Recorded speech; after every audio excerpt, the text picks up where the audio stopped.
Hello friends, मैं माधुरी श्रीवास और आप देख रहे हैं बायोलॉजी चैनल। हम पढ़ रहे थे ह्यूमन रिप्रोडक्शन, जिसमें कि पार्चुरेशन तक का हमने देख लिया है। तो अब नेक्स्ट है लैक्टेशन, जिसमें कि हम मेमरी ग्लैंड के बारे में पढ़ेंगे और लैक्टेशन भी पढ़ेंगे।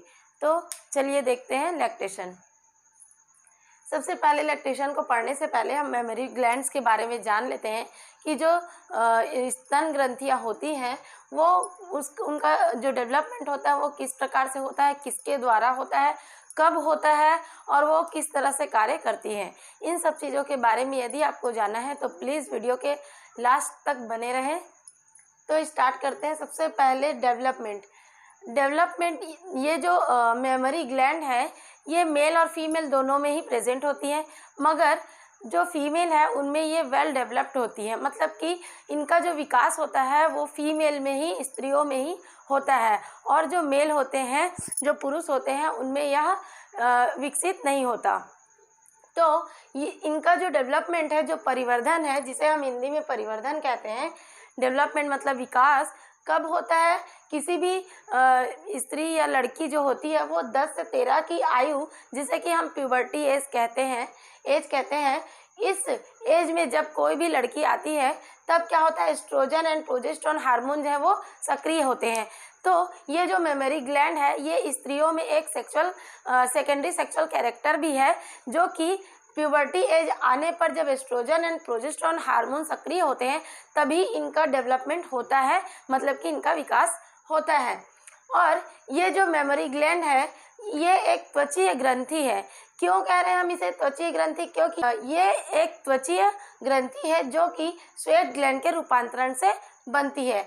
नेक्स्ट देख लेते हैं। 2 प्रकार के टिश्यू ऊतक।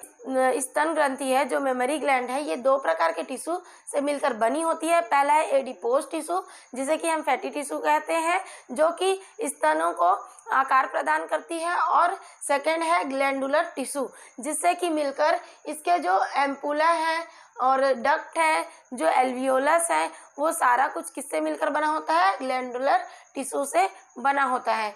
अब नेक्स्ट है, एक मेमरी ग्लैंड में कम से कम 15 से 20 लोब्स होते हैं। ये हम देख लेते हैं स्ट्रक्चर में। ये जो आपको स्ट्रक्चर दिखाई दे रहा है बोर्ड पे, ये एक मेमरी ग्लैंड, मतलब कि हिंदी में जिसे कहते हैं स्तन ग्रंथि, उसका स्ट्रक्चर है, जिसमें हमने अभी देखा कि 15 से 20 लोब्स पाए जाते हैं एक मेमरी ग्लैंड।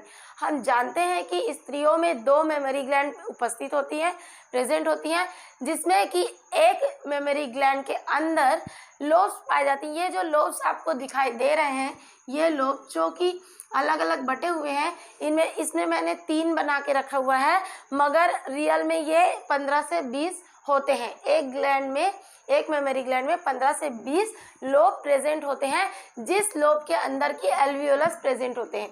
यदि हम उल्टा चले तो देखिए, सबसे बाहर की ओर जो है वो है फैटी टिश्यू देखने से पहले हम सबसे पहले ये देख लेते हैं कि ये जो मेमरी ग्लैंड है ये हमारे चेस्ट, मतलब स्त्रियों के चेस्ट में प्रेजेंट होती है। और राइस मतलब जो पसलियाँ होती हैं चेस्ट में, उनमें 2 से लेके 5 तक, ये मैंने नहीं लिखा, 2 से 5 तक, 2 राइट से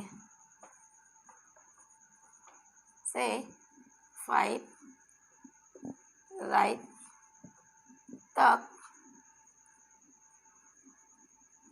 फैली होती है। ये जो मेमरी ग्लैंड है, जो स्तन ग्रंथि है, वो हमारे चेस्ट में, हमारे सीने में जो पसलियाँ होती हैं उनके 2 राइब्स से लेके 5 तक फैली होती हैं।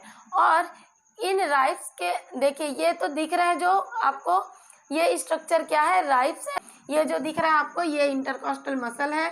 इसके बाद ये राइब्स वाला पार्ट है, उसके आगे सामने एक पेक्टोरेलिस मेजर मसल प्रेजेंट होती है, जिसके द्वारा कि स्तन जो है वो हमारी पसलियों से जुड़ी हुई होती है, अटैच होती है। तो ये वाला जो स्ट्रक्चर आपको दिखाई दे रहा है, इसे हम पेक्टोरेलिस मेजर मसल के नाम से जानते हैं, जिसके द्वारा पसलियों से जो स्तन है वो जुड़ी होती हैं, मतलब अटैच होती हैं। और ये जो पेक्टोरेलिस मेजर मसल है वो ही इनको आधार प्रदान करती है। अब ये जो स्ट्रक्चर है इसमें सबसे ऊपर की ओर ये जो आपको दिखाई दे रहा है ये है फैटी टिश्यू, जो कि एडिपोज टिश्यू से बने होते हैं और यह क्या करते हैं, इन स्तन को एक शेप या एक आकार प्रदान करते हैं। अब उसके बाद हम अंदर चलते हैं तो ये जो लोब्स है, अभी मैंने बताया कि 15 से 20 लोब्स होते हैं एक स्तन ग्रंथि में। तो ये वाला जो एरिया है ये लोब है, उसके अंदर हमको मिलेगा एल्वियोलस, जो कि ये गुच्छे के समान दिखाई दे रहा है बंचेस में, ये है एल्वियोलस। और ये जो एल्वियोलस है ये बहुत सारी संख्या में होते हैं और इनमें से पतली पतली नलिकाएं निकलती हैं जिन्हें कि हम मेमोरी डक्ट कहते हैं। जो पतली नलिकाएं निकलती हैं वो आपस में मिलकर एक डक्ट में मिलती हैं जिसे कि हम मेमोरी डक्ट कहते हैं। और ये जो मेमोरी डक्ट है वो आगे की ओर स्तन में आगे की ओर आते हुए एम्पुला का रूप ले लेती है। ये जो एम्पुला है ये क्या है, एक बल्जी एक मोटी स्ट्रक्चर है। देखिए यहाँ पर दिखाई दे रहा होगा आपको कि ये एक मोटी स्ट्रक्चर है जिसे कि हम एम्पुला के नाम से जानते हैं। और जो यहाँ पर मिल्क प्रोडक्शन होता है वो इन ट्यूब से होते हुए इसी एम्पुला में आकर स्टोर होता है। उसके बाद ये जो एम्पुला है वो पतली सी डक्ट के द्वारा निप्पल पर खुलती है। देखिए ये जो एम्पुला है उससे फिर से पतली डक्ट आ रही है सामने की ओर। तो जो ये स्तन है इसमें सामने एक छोटा सा उभार स्ट्रक्चर जो दिखाई दे रहा है हमें, इसे कहते हैं निप्पल, जहाँ पर कि ये पतली डक्ट खुलती है और इन पतली डक्ट को हम कहते हैं लैक्टिफेरस डक्ट। अब ये जो निप्पल है इसके चारों तरफ एक डार्क कलर का एरिया होता है जो कि निप्पल को चारों ओर से कवर किए होता है, घेरे हुए रहता है, जिसे कि हम कहते हैं एरियोला। ये जो रीजन है वो एरियोला कहलाती है।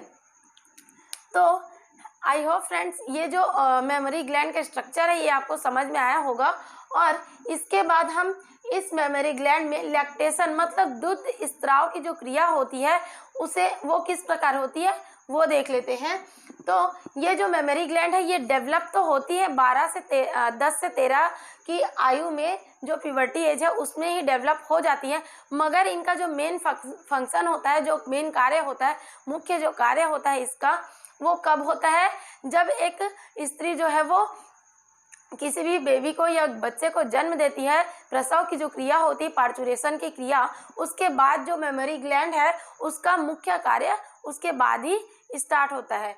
तो आइए देख लेते हैं कि लैक्टेशन की जो क्रिया है, जो दूध स्त्रावण की जो क्रिया है वो किस प्रकार से होती है और उसमें कौन कौन से हार्मोन्स जो है वो कार्य करते हैं। तो नेक्स्ट देख लेते हैं लैक्टेशन। लैक्टेशन को दुग्ध स्त्रावण की क्रिया कहते हैं हिंदी में। और ये जो दुग्ध स्त्रावण की जो क्रिया है इसे पूरा करने में 5 टाइप के हार्मोन्स कार्य करते हैं। कितने टाइप के? 5 टाइप के। तो देख लेते हैं हम कि कौन कौन से 5 हार्मोन्स हैं जो कि दूध स्त्रावण की क्रिया को पूर्ण करते हैं। तो फर्स्ट है estrogen hormone. Estrogen hormone duct का विकास करते हैं। कौन से डक्ट का? जो एल्वियोलस के बाद रहते हैं। जो एल्वियोलस के बाद जो डक्ट रहती है ना, ये जो डक्ट, ये वाली जो डक्ट है, इनके विकास का जो कार्य है उसको कौन करता है? तो एस्ट्रोजन हार्मोन करते हैं। नेक्स्ट है प्रोजेस्टेरॉन हार्मोन। अब जो प्रोजेस्टेरॉन हार्मोन होता है वो एल्वियोलस के विकास एवं दूध निर्माण में सहायक होता है। ये जो एल्वियोलस पाए जाते हैं मेमोरी ग्लैंड के अंदर, उनके विकास का कार्य जो है वो प्रोजेस्टेरॉन करता है और दूध निर्माण भी सहायक होता है। और नेक्स्ट है तीसरे नंबर पे प्रोलैक्टिन। हम जानते हैं प्रोलैक्टिन हार्मोन जो है वो लैक्टोजन की भांति कार्य करता है और दूध निर्माण करने का जो कार्य होता है, प्रोलैक्टिन जो है वो दूध निर्माण करने का कार्य करता है, मिल्क का प्रोडक्शन करवाता है। कहाँ पर? मेमोरी ग्लैंड में।